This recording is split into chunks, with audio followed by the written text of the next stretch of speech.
Համվարչապետ սահմանազատման գործընթացը ներկայացվում է որպես խաղաղության գործիք, սակայն գոնե այս պահին հասարակության համար պարզ չէ դրա հաջորդ քայլը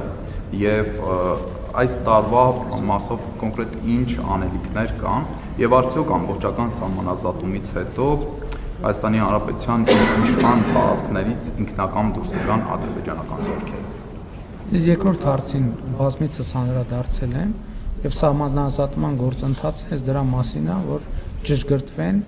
փոխադարձաբար ճանաչված տարածքները Ալմա-Աթայի հռչակագրի հիման վրա։ Դուք գիտեք, որ երկու երկրների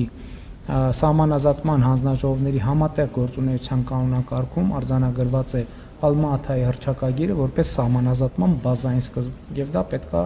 իրագործվի։ Սահմանազատման գործընթացում գիտեք, որ հանդիպում տեղի է ունեցել եւ հիմա որոշակի աշխատանքային process-ներ են տեղի ունենում եւ պատեհ առիթով սահմանազատումը գործընթացը կշարունակվի, այսինքն հիմա էլ է շարունակվում, բայց ամեն ինչ չի որ գետնի վրա տեղի ունենում, որովհետեւ գետնի վրա իհարկե տեղի կունենա, որովհետեւ հատկապես կապուղիների եւ թրիփ ծրագրի մեկնարկի համատեքստում առնվազն պետքա սահմանի հատվածները սահմանագծվեն, որպեսզի կոմունիկացիաները սկսեն աշխատել եւ այո, ես գիտեմ, որ ակտիվ աշխատանք է գնում